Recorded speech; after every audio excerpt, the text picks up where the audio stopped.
Hello friends, இன்றைக்கி நம்ம பார்க்க போகிற prose the portrait of a lady written by Khushwant Singh. But that was not so. ஆனால் அவங்க நினச்ச மாதிரி இல்லை. After 5 years I came back home and was met by her at the station. 5 வருஷம் படிப்பு முடிஞ்சதுக்கப்புறம் ஆத்தர் வந்துட்டு அவங்க வீட்டுக்கு திரும்புகிறப்போ அவங்க பாட்டியை ஸ்டேஷனில் பார்க்குறாங்க. She did not look a day older. எப்படி அவங்க சின்ன வயசில் பார்க்குறப்போ 20 வருஷத்துக்கு முன்னாடி எப்படி அவங்க யங்காக இருந்தாங்க, எவ்வளோ வயசாக இருந்தாங்களோ அப்படி தான் இருக்கிறாங்க. இன்னும் அவங்களுக்கு வயசே ஆகலைன்னு சொல்கிறாங்க. She still had no time for words. இப்போயுமே அவங்களுக்கு பேசுகிறதுக்கு எந்த ஒரு வார்த்தையும் இல்லை. And while she clasped me in her arms. இதை கிளாஸ்ட் அப்படிங்கிறதுக்கு என்ன அர்த்தம்னா பற்றி கொள்ளுதல். ஹக்குங்கிறது கிடையாது, சும்மா ஜென்டிலாக பண்ணுவாங்க, அதான் clasped. I could hear her reciting her prayers. இப்போ கூட அவங்க பற்றி கொள்ளும்போது கூட அவங்களோட ப்ரேயர்ஸை வந்துட்டு என்னால் கேட்க முடியுதுன்னு சொல்கிறாரு. Even on the first day of my arrival her happiest moments were with her sparrows home she fed longer and with frivolous rebukes. அவங்க முதல் நாள்லேருந்து அவங்க பாட்டி ரொம்ப சந்தோஷமாக இருந்த நேரங்கள் எப்போன்னா இந்த ஸ்பேரோவுக்கு சாப்பாடு போகிற நேரம் தான். இதில் வந்து ஃப்ரிவோலஸ் அப்படின்னா அற்பமானன்னு சொல்லுவாங்க, ரிபியூக்ஸ்னால் கண்டனம்னு சொல்லுவாங்க. ஸோ மேபி அவங்க பாட்டி இந்த மாதிரி சாப்பாடு போடுறது மற்றவங்களுக்கு பிடிக்காமல் இருந்திருக்கலாம். ஏன்னா அந்த சர்ப் பண்ணுறது வந்துட்டு அது கீச்சிடுறது வந்துட்டு மற்றவங்களுக்கு டிஸ்டர்பன்ஸாக இருக்குன்ட்டுருக்காங்கல்ல. ஸோ இது எல்லாத்தையும் தாண்டி அவங்களோட ஹாப்பியஸ்ட் மூமெண்ட் எதுனா அந்த ஸ்பேரோவுக்கு சாப்பாடு போடுற அந்த ஆஃப்டர்நூன் டைம் தான். இந்த evening change game over her. சாயங்காலம் ஆன உடனே திடீர்னு அவங்க வந்துட்டு அவங்கக்கிட்ட ஒரு மாற்றம் தெரியுது. She did not pray. அவங்க என்ன பண்ணுறாங்க, ப்ரேயர் பண்ணிகிட்டே இருப்பாங்கல்ல, இப்போ அவங்க ப்ரேயர் பண்ணலை. She collected the women of the neighbourhood, got and old drum and started to sing. இப்போ என்ன பண்ணுறாங்கன்னா, அவங்க கூட இருப்பாங்கல்ல அவங்க நெய்பர்ஸ், அவங்க எல்லாரையும் கூப்பிட்டு ஒரு ஓல்டு ட்ரம் எடுத்து அவங்க பாட ஆரம்பிச்சிடுறாங்க. For several hours she thumped the sagging skins of the dilapidated drum and sang of the homecoming of warrior. இப்போ என்ன பண்ணுறாங்கன்னா, ரொம்ப நேரமாக தம்புடுன்னா வாசிக்கிறது. தம்பு வச்சு தானே மோஸ்ட்லி வாசிப்பாங்க அந்த மேளங்கள்லாம். சாகிங்னா தொங்குறது, டிலப்பிடேட்டட் அப்படின்னா ரொம்ப பாலான. ஸோ ஒரு ட்ரம்மை எடுத்துக்கிட்டு அவங்க என்ன பண்ணுறாங்க, ரொம்ப நேரமாக தட்டி பாடிட்டே இருப்பாங்க. என்ன அதோட தீம், அதாவது அவங்க சாங்கோட தீம் என்னென்னா home coming of the warrior. படை வீரர்கள்லாம் வந்துட்டு போரெல்லாம் முடிச்சுட்டு வீட்டுக்கு வருவாங்கல்ல, அதை பற்றின ஒரு பாடல். இப்போ நம்ம பொன்னியின் செல்வன்லாம் பார்த்துருப்போம்ல, இந்த மாதிரி போர் முடிச்சுட்டு வருவாங்கல்ல, அந்த மாதிரி போர் முடிச்சுட்டு வர்றப்ப ஒரு பாடல். We had to persuade her to stop to avoid overstraining. இதில் வந்துட்டு பர்ஸ்வேட் அப்படிங்கிறதுனா வற்புறுத்துதல். ஸோ அவங்க என்ன சொல்கிறாங்க, எதுக்கு நீங்கள் இப்படி பாடிட்டே இருக்கீங்க, அவங்க ஃபேமிலி என்ன சொல்கிறாங்கன்னா, ஆத்தர் இன்க்ளூடிங், பாடாதீங்க, ரொம்ப ஸ்ட்ரெயின் பண்ணாதீங்கன்னு சொல்கிறாங்க. That was the first time since I had known her that she did not pray. Author அவங்கள பார்த்ததுலேருந்தே இந்த ஒரே ஒரு தடவை தான் அவங்கள ப்ரேயர் பண்ணாமல் பார்த்துருக்கேன் அப்படின்னு சொல்கிறாரு. The next morning she was ill. Next morning பாட்டிக்கு உடம்பு முடியல.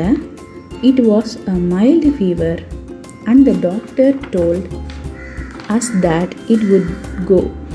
அதாவது பாட்டிக்கு உடம்பு சரியில்லாமல் போயிடுச்சு. அவங்களும் டாக்டர் என்ன சொல்கிறாங்க, இது வந்து மைல்டு ஃபீவர் தான், போயிடும்னு சொல்கிறாங்க. But my grandmother thought differently. ஆனால் அவங்க பாட்டி வேறு விதமாக யோசிக்கிறாங்க. She told us that her end was near. பாட்டி என்ன சொல்கிறாங்கன்னா, என்னோட இறுதி காலம் வந்துருச்சு அப்படின்னு சொல்கிறாங்க.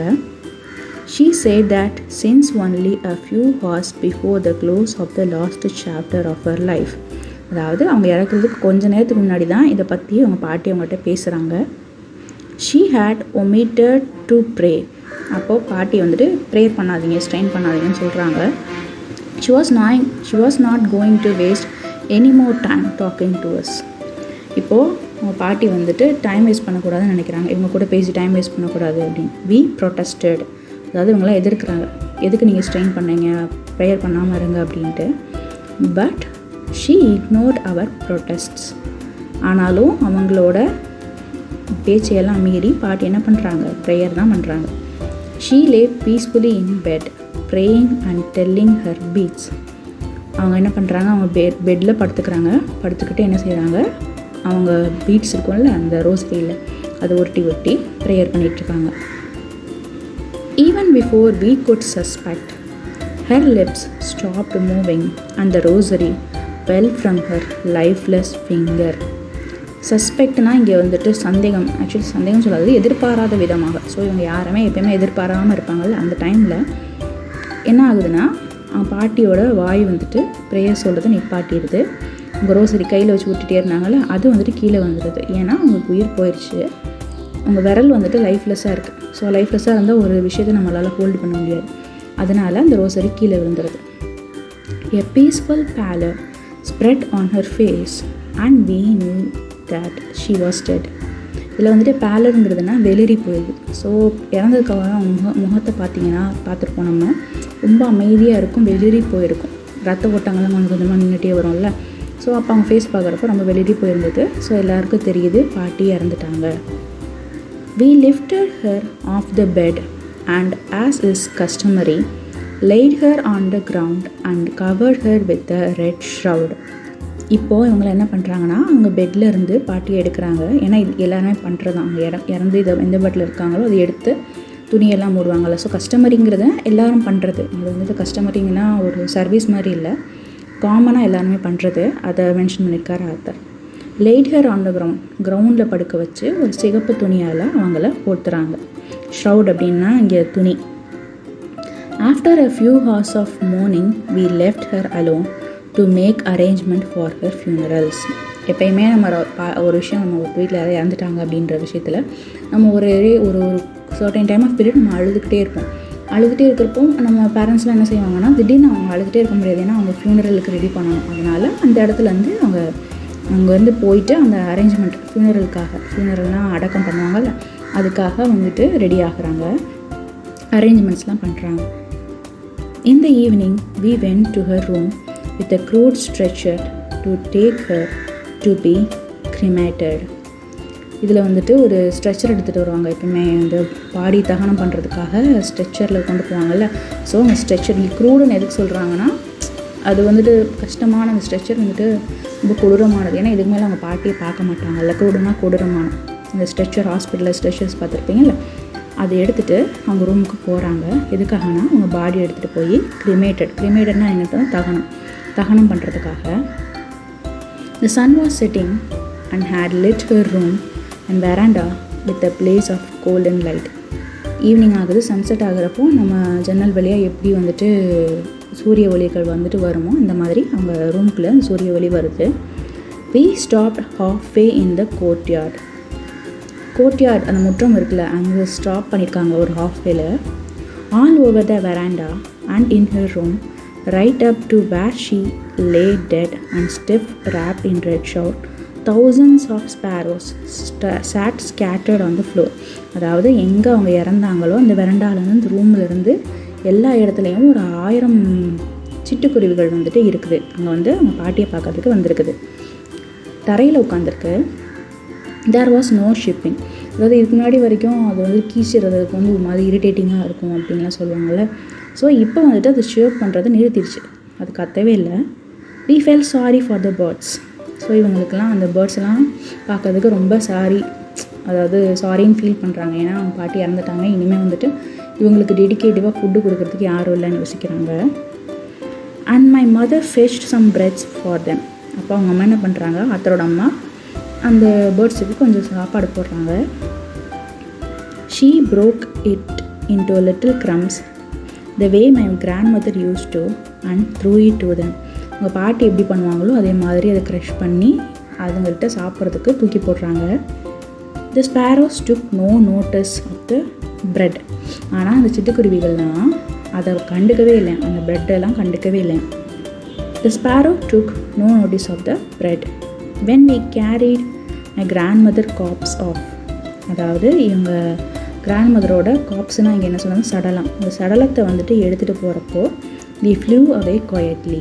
அதுங்கெல்லாம் என்ன பண்ணிடுச்சுங்களாம், பறந்து போயிடுச்சுங்க, அமைதியாக பறந்து போயிடுச்சுங்களாம். ஏன்னா அவங்க ஒரு நாள் அன்பாக சாப்பாடு ஓடிட்டு இருந்தாங்க, இப்போ இல்லைன்றதை அந்த பேர்ட்ஸ்னால உணர முடியுது. ஸோ பறந்து போயிட்டாங்க பேர்ட்ஸ் எல்லாம். Next morning the sweeper swept the bread crumbs into the dustbin. அடுத்த நாள் காலையில் அவங்க வீட்டில் வேலை செய்வாங்க, அவங்க வந்துட்டு அந்த ப்ரெட்டு க்ரம்ஸ் எல்லாம் இருக்குல்ல அது கூட்டி தள்ளிட்டாங்க. ஏன்னா அந்த பேர்ட்ஸ் எதுவுமே சாப்பிடல, அதுவும் சோகமாக பறந்து போயிடுச்சு. இதோட போர்ட்ரேட் ஆஃப் த லேடி முடியுது. இதில் இந்த போர்ட்ரேட்டுங்கிறது வந்துட்டு ஃபோட்டோன்னு சொல்லலாம், சில டைமில் இந்த போர்ட்ரேட்டுன்னு என்ன சொல்லுவாங்கன்னா டிஸ்கிரிப்ஷன் சொல்லுவாங்க. ஸோ ஒரு பாட்டியோட டிஸ்கிரிப்ஷன். டியர் ஃப்ரெண்ட்ஸ், நான் ஒவ்வொரு லெசன்ஸ்க்கு பின்னாடியும் ஒரு டிஸ்கஷன் செக்ஷன் மாதிரி வைப்பேன். அதுலேருந்து நான் புரிஞ்சுக்கிட்டது இந்த லெசனோட தீம் அண்ட் உங்களோட ஐடியாஸ் பற்றி கேட்கணுன்னு ஆசைப்படுவேன். ஸோ இதுலேருந்து நான் என்ன தெரிஞ்சுக்கிட்டேன் அப்படின்னா, குஷ்வந்த் சிங் வந்துட்டு ட்ரான்சிஷன் ஆஃப் லைஃப்பை வந்துட்டு டிஸ்கிரைப் பண்ணியிருக்காரு. எப்படின்னா ட்ரான்சிஷன் ஆஃப் மாறுதல், எப்படி அவங்க வில்லேஜ் லைஃப்பை பற்றியும் அழகாக போர்ட்ரேட் பண்ணியிருக்காரு, சிட்டி லைஃப்பை பற்றியும் அவர் போர்ட்ரேட் பண்ணியிருக்காரு. ஸோ இதிலேருந்து அது மாறுது. So transition of village life from city life இதில் பார்க்கலாம். And moreover bond between grandmother and கிராண்ட் சில்ட்ரனையும் இதை டிஸ்கஸ் பண்ணியிருக்கேன், எப்படி அவங்க பாண்டோடு இருக்கிறாங்க அப்படிங்கிறத பற்றியும் சொல்லியிருக்கு. அண்டு வேறு என்ன சொல்லியிருக்காங்கன்னா, அவங்களோட கைண்ட் அண்ட் கம்பேஷனேட் கேரக்டர் கிராண்ட் மதரோட. ஏன்னா not every one can love animals and birds, எல்லாருமே அதை பண்ண முடியாது. நிறைய ஹியூமன்ஸ் வந்துட்டு இப்போது நிறைய பேர்ட்ஸ்க்கோ டாக்ஸ்க்கோ ஃபீட் பண்ணுறாங்க. ஸோ அவங்கள மாதிரி மனசு இருக்கிறவங்கலாம் வந்துட்டு ரொம்ப பெரிய மனசுன்னு சொல்லலாம். ஸோ ஒரு பேர்ட்ஸ் கிட்ட இருந்தோ ஒரு அனிமல்ஸ் கிட்ட இருந்தோ நம்ம ட்ரஸ்ட்டு ஏர்ன் பண்ணுறது வந்துட்டு ஒரு நல்ல ஹியூமன் பீயிங்க்கு ஒரு ப்ரூஃப்னு சொல்லி நாங்கள் பேசிப்போம், நாங்கள் எங்கள் ஃப்ரெண்ட்ஸ் கூட பேசிப்போம். ஸோ நம்ம இவங்க ஒரு 100 பேர்டோட ட்ரஸ்ட்டை ஏர்ன் பண்ணியிருக்காங்க அப்படின்னா அது ஈஸி இல்லை. ஸோ இவங்க ஒரு நல்ல ஒரு ஏஞ்சல் மாதிரி நான் நினைக்கிறேன். ஸோ இந்த மாதிரி நம்மளும் ட்ரை பண்ணலாம், பேர்ட்ஸுக்கோ அனிமல்ஸுக்கோ ஃபீட் பண்ணலாம். நெக்ஸ்ட்டு வந்துட்டு இந்த லாஸ்ட் லைன் நீங்கள் கவனிச்சிங்கன்னா தெரியும், next morning the sweeper swept the bread crumbs into the dustbin. So இதுக்கு என்ன அர்த்தம்னா ட்ரூத் ஆஃப் லைஃப், அதாவது லைஃப் அவ்வளோதான், நம்ம எவ்வளோ தான் பெரிய விஷயங்கள் நம்ம கடந்திருந்தாலும் பண்ணியிருந்தாலும் once we are dead we are nothing. So இருக்கிற வரைக்கும் நம்ம லைஃப்பை என்ஜாய் பண்ணிடணும். அந்த பிரெட் க்ரம்ஸ்லாம் ஸ்வீப் பண்ணி அங்கே டஸ்ட்பினில் போகிறதுக்கு என்னென்னா life is nothing, life is meaningless. இருக்கிற வரைக்கும் நம்ம ஹாப்பியாகவும் மற்றவங்களுக்கு ஹெல்ப்ஃபுல்லாகவும் இருந்துக்கணும் அப்படிங்கிறத வந்துட்டு சொல்லுது. அப்படிங்கிறது தான் என்னோடய ஐடியா. உங்களுக்கு இந்த லெசன் என்ன புரிஞ்சுக்கிட்டு நீங்கள் உங்கள் பாட்டி கூட என்ன பாண்டில் இருந்தீங்க அப்படிங்கிறதெல்லாம் நீங்கள் இதில் சொல்லுங்கள். இல்லை நீங்கள் எப்படி பெட் லவர்ஸாக, நீங்கள் பெட்ஸ்க்கு ஃபீட் பண்ணுவீங்களா அப்படிங்கிற உங்களோட ஐடியாஸ், என்ன மாதிரி மற்றவங்க பண்ணால் நல்லாயிருக்கும் அப்படிங்கிற ஐடியாஸையும் நீங்கள் கமெண்ட் செக்ஷனில் நீங்கள் ரைட் பண்ணுங்கள், நான் அதை படிக்கிறேன். Thank you so much.